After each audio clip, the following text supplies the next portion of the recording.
எடுத்துக்கிறேன். திரு முனவர் பாஷா, திமுக அரசுடைய சாதனைகள் அவங்களுக்கு கை கொடுக்குதுன்றார். அதே நேரத்தில் பாஜக அரசு இந்த ஆட்சிக்கு என்னென்ன இடையூறுலாம் ஏற்படுத்தினது, அதை முன்வைத்து மேற்கொள்ளக்கூடிய விமர்சனம் அப்படின்றது எதிர்க்கட்சியான அதிமுகவுக்கும் பாஜக கூட்டணிக்கும் நெருக்கடியை ஏற்படுத்துதா? இந்த தேர்தல் களம் என்பது தமிழகத்தை ஆண்டு கொண்டிருக்கின்ற திராவிட முன்னேற்ற கழகம் தொடர்ந்து ஆட்சியில் நீடிக்க வேண்டுமா அல்லது அண்ணா திராவிட முன்னேற்ற கழகம் எடப்பாடியார் தலைமையிலே ஆட்சி அமைய வேண்டுமா என்பதற்காக நடக்கின்ற தேர்தல்.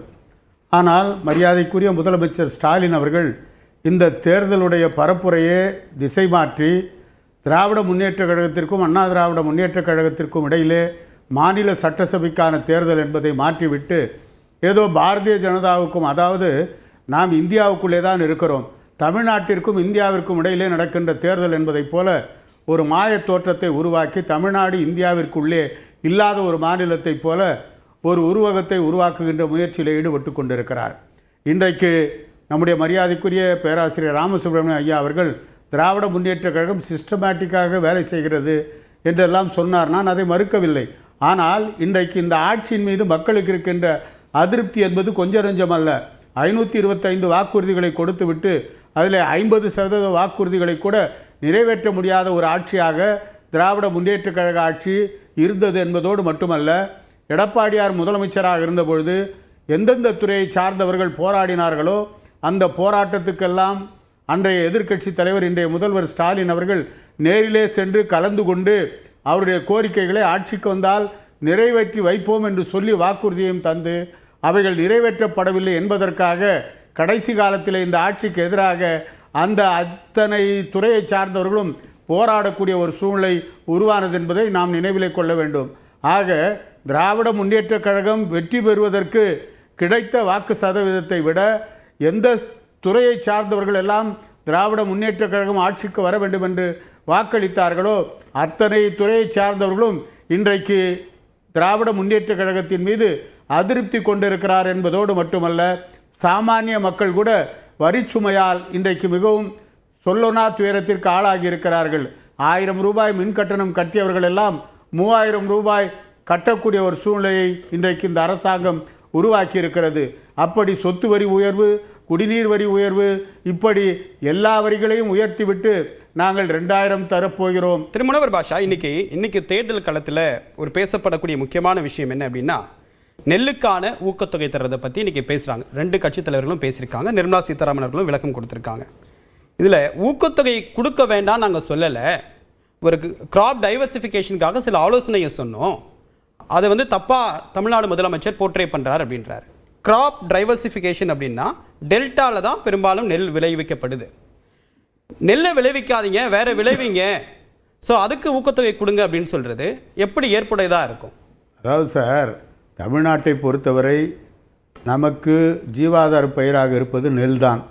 எனவே அதிமுகவை பொறுத்தவரை காவிரி டெல்டா மாவட்டத்தை எந்த அளவுக்கு பிரதானமாக எடுத்து அது எந்த அளவுக்கு முக்கியத்துவம் கொடுத்து அந்த பகுதியை அறிவித்தார்கள் அதிமுக ஆட்சியில் என்பதை நாம் நினைவிலே கொள்ள வேண்டும். எனவே நெல்லுக்கான ஆதார விலையை உயர்த்தி தருவது என்பதை கண்டிப்பாக அதிமுக அரசாங்கம் அதை செய்து முடிக்கும். இன்னும் சொல்லப்போனால் எங்கள் தலைவர் ஜி.கே. வாசன் அவர்கள் காவிரி டெல்டா மாவட்டத்தை சார்ந்தவர். அவரும் மத்திய அரசாங்கத்தோடு பேசி பெற்றுத்தர வேண்டியவற்றை பெற்றுத் தருவார். எனவே இல்லை, இப்போ உங்களோட ஸ்டேட்டஸ் கோ என்ன அப்படின்னா கிராப் டைவர்சிஃபிகேஷன் பண்ணுங்க அப்படின்றது தான் மேடம். அதாவது சார், கிராப் டைவர்சிஃபிகேஷன் பண்ண முடியுமான்னா கண்டிப்பாக டெல்டா மாவட்டத்தை பொறுத்தவரை பயிர் என்பது நெல் தான். அந்த நெல்லைத்தான் பயிரிட முடியுமே தவிர அதை மாற்று விவசாயம் செய்வது என்பது நடக்காத ஒன்று. எனவே அந்த உண்மை நிலையை அவர்களுக்கு உணர செய்கின்ற பொறுப்பை எடப்பாடியார் நிச்சயம் செய்வார் என்ற நம்பிக்கை நமக்கு இருக்கிறது. நம்மை பொறுத்தவரை மத்திய அரசாங்கத்திற்கு இணக்கமான ஒரு அரசாங்கம் தமிழகத்திற்கு வந்தால் தமிழகத்துடைய வளர்ச்சிக்கு வசதியாக இருக்கும். அந்த அடிப்படையில் தான் நாம் அதிமுக பாஜக கூட்டணி என்பது மத்தியிலே மாநிலத்திலேயும் இருக்கின்ற இணக்கமான ஆட்சிகளை உருவாக்கி அதன் மூலம் தமிழகத்தின் வளர்ச்சியை இன்னும் அபரிமிதமாக கொண்டு வரலாம். அதைவிட மோதல் போக்கு இல்லாத ஒரு மத்திய மாநில அரசுகள் இருந்தால் அதன் மூலம் தமிழகத்தின் வளர்ச்சி இன்னும் அதிகரிக்கும் என்ற அடிப்படையில் தான் இன்றைக்கு எடப்பாடியாருடைய பிரச்சாரம் இருந்து கொண்டிருக்கிறது. எடப்பாடியார் மட்டுமல்ல, அந்த கூட்டணியில் இருக்கின்ற தலைவர் வாசனாக இருந்தாலும் சரி, அன்புமணி ராமதாஸாக இருந்தாலும் சரி, டிடிவி தினகரனாக இருந்தாலும் சரி, எல்லா தலைவர்களும் தமிழகம் முழுவதும் சுற்றி சுற்றி வந்து 234 தொகுதிகளிலேயும் அதிமுக தலைமையிலான எடப்பாடியார் ஆட்சி அமைய வேண்டும் என்ற நோக்கத்தோடு உழைத்துக் கொண்டிருக்கிறார்கள். எனவே இணக்கமா இருந்து எல்லாமே சாதிச்சிடலாம் அப்படின்னு சொல்றீங்க. ஆமா, இணக்கமா இருந்தும் எங்களுக்கான நிதியை கொடுக்கல அப்படின்னு சொல்லிட்டு கடந்த ஆட்சியில எடப்பாடி பழனிசாமி அவர்கள் சொல்லியிருக்காரு. அதே மாதிரி சிஏஏ சட்டத்திற்கு ஆதரவு, முத்தலாக் விஷயம், விவசாயிகள் சட்டம், இதனால கொடுத்த ஆதரவுனால ஏற்பட்ட டேமேஜ் அப்படின்றது எந்த இணக்கத்தின் அடிப்படையில் என்ன சாதிக்க முடிஞ்சது? அதாவது வந்துங்க, இணக்கமாக போனதுனால தான் 11 மருத்துவக் கல்லூரிகளை தமிழ்நாட்டிற்கு பெற்றுத்தர முடிந்தது. அது மட்டுமல்ல, 7.5% ரிசர்வேஷன் கொண்டு வந்தபோது மத்திய அரசாங்கம் அதற்கு எதிர்ப்பு தெரிவிக்கவில்லை. அந்த இடஒதுக்கீட்டின் மூலமாக சாமானிய குடும்பத்தை சார்ந்தவர்கள் பலர் நூற்றுக்கணக்கிலே மருத்துவர்களாக வந்திருக்கிறார்கள். இதெல்லாம் அதிமுக நிலைப்பாடு நீட் விலக்கு தானே.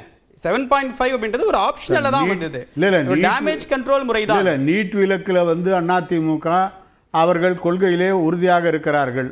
ஆனால் இந்த நீட்டை கொண்டு வந்ததே திராவிட முன்னேற்ற கழகத்தை சார்ந்த காந்தி செல்வன் அவர்கள் அமைச்சராக இருக்கும்போது தான் இந்த நீட் கொண்டு வரப்பட்டது. அந்த இணக்கத்தால பாஜக கிட்ட அந்த நீட் விலக்க வாங்க முடியல சார். தேர்தலுக்கு பிறகு எடப்பாடியார் தலைமையில் ஆட்சி வந்தால் கண்டிப்பாக அதை பெறுவதற்கான அனைத்து முயற்சிகளையும் அவர் மட்டும் செய்ய மாட்டார். அத்தனை கூட்டணி கட்சிகளும் அவருக்கு துணை இருந்து அது பெற்றுத் தருவதற்கான முயற்சியில் ஈடுபடும். அதில் எந்த மாற்றமும் இல்லை. எங்களை பொறுத்தவரை தமிழகத்தின் வளர்ச்சி தான் பிரதானம். தலைவர் மூப்பனார் சொன்னதை போல வளமான தமிழகம், வலிமையான பாரதம்.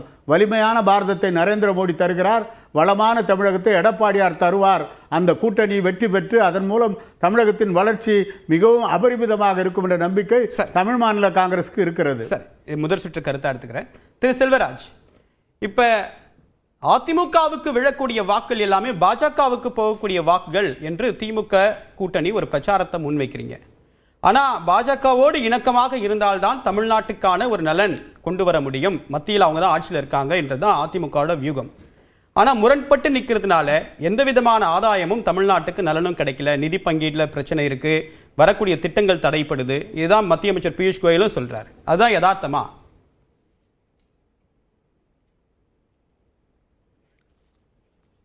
திரு காரை செல்வராஜ், உங்களுக்கு தான் அந்த கேள்வி. ஆமா, இதுல கேள்வியை மீண்டும் சொல்லுங்க. மத்திய அரசோட இணக்கமா இல்லாதனால மோதல் போக்கை கடைபிடிப்பதன் காரணமா தமிழ்நாட்டுக்கு வர வேண்டிய எந்த திட்டமும் திமுக ஆட்சியில வரல, திமுக ஆட்சியுடைய ஒரு தோல்வி என்று அதிமுகவுடைய பொதுச் செயலாளர் எடப்பாடி பழனிசாமி சொல்றாரு. இதுல நிறைய உதாரணங்களை, இந்தியா முழுமைக்கும் நிறைய உதாரணங்களை அந்த டபுள் இன்ஜின் சர்க்கார் வந்து இங்க நம்ம டப்பா இன்ஜின் சர்க்கார் சொல்லுவதற்கான நிறைய செய்திகளை நாம் ஏற்கனவே விவாத அரங்கங்களை பதிவு செய்ததற்கு பின்பும் அந்த இரட்டை சர்க்கார் என்கிற அந்த ஒற்றை புள்ளியில் இவர்கள் ஏன் நகர்கிறார்கள் என்பதே புரியல. ஒண்ணுமே வேண்டாம். பட்னாவிஸ் முதல்வரான உடனே மராட்டியத்திற்கு உறுதி செய்யப்பட்டிருந்த 3 முக்கியமான பெரிய தொழிற்சாலைகள், ஏர்லைன்ஸ், டாட்டாவோட ஏர்லைன்ஸ், நம்ம செமிகண்டக்டர் ஆலைகள், 3 ஆலைகள் குஜராத்திற்கு மாற்றப்பட்டது, வலுக்கட்டாயமாக மாற்றப்பட்டது. 2 இடத்துலயும் டபுள் இன்ஜின் சர்க்கார் தான். டபுள் இன்ஜின் சர்க்கார் நடக்கிற பீகாருடைய வளர்ச்சியும், டபுள் இன்ஜின் சர்க்கார் நடக்கிற உத்தரப்பிரதேசம், நீங்க மத்திய பிரதேசத்துக்கு எல்லா மாநிலங்களையும் நீங்க வரிசைப்படுத்தி எடுத்து பார்த்தா அந்த டபுள் இன்ஜின் சர்க்கார் என்ன வளர்ச்சியை கொடுத்திருக்கிறது என்று சொன்னால் அங்கே மதவாத கருத்துக்களை மட்டும்தான் கொடுத்திருக்கிறதே தவிர இன்றைக்கு தமிழ்நாடு அடைந்திருக்கிற வளர்ச்சியை எட்டக்கூடிய இடத்தில் எந்த மாநிலமும் இல்லை. இங்க டபுள் இன்ஜின் சர்க்காரும் சொல்லி ஏமாற்று பார்க்கிறார்கள். டபுள் இன்ஜின் சர்க்கார்னா என்னன்னு எனக்கு அதுல புரியாத புதிர் என்னன்னா, வேறுபட்ட ஆட்சிகள் இருந்தாலும் இது வந்து ஒன்றியம், பல மாநிலங்கள், பல இனக்குழுக்கள் இணைந்திருக்கிற இந்த நாட்டில் மாநில உரிமையும் மத்தியில் கூட்டாட்சியும் என்கிற தத்துவத்தோடு இதுவரை நடந்து வந்திருக்கிற அரசாங்கங்கள், கட்சி எதுவாக இருந்தாலும் அவர்கள் ஆட்சியில் இல்லாவிட்டாலும் இந்த தமிழ்நாடு என்கிற மாநிலம் இந்திய அரசாங்கத்திற்குள் தான் வருகிறது. கொள்கை ரீதியான வேறுபாடுகளை சொல்லுவது என்பது வேறு, அரசியல் நிலையில் இருந்து ஒரு அரசாங்கம் பார்ப்பது என்பது வேறு. அகலமான பார்வை இல்லை, தொலைநோக்கு பார்வை இல்லை மத்திய அரசாங்கத்திற்கு. தமிழகத்திலே இருக்கிற இந்த 8 கோடி மக்களும் இந்த இந்திய ஒன்றியத்தினுடைய 144 கோடி மக்கள் தொகையில் ஒரு அங்கம் என்பதை உணராத ஒரு அரசாங்கம் இருப்பதை இவர்கள் கையில் வைத்துக் கொண்டு டபுள் இன்ஜின் சர்க்கார் என்பது தோல்வி அடைந்ததை தவிர வெற்றி அடைந்தது இல்லை. இந்த 11 மருத்துவக் கல்லூரிகள் கேட்ட உடனே அடுத்த வார்த்தை 11 மருத்துவக் கல்லூரி கொண்டு வரலையா? இந்தியா முழுமைக்கும் மாவட்டம் தோறும் ஒரு மருத்துவமனை கொண்டு வர வேண்டும் என்கிற திட்டத்தின் அடிப்படையில் அதிமுக ஆட்சி காலத்தினுடைய கடைசி காலத்தில் வந்தது அந்த 11 மருத்துவமனைகளுக்கான அனுமதி. ஆனால் திராவிட முன்னேற்ற கழகம் அது அதிமுக ஆட்சி காலத்தில் வந்த மருத்துவமனை என்று கணக்கில் கொள்ளாமல் 11 மருத்துவமனைகளையும் 5000 கோடி ரூபாய் செலவில் தமிழ்நாடு அரசாங்கத்தினுடைய திமுக அரசாங்கத்தினுடைய செலவிலே 11 மருத்துவ கல்லூரி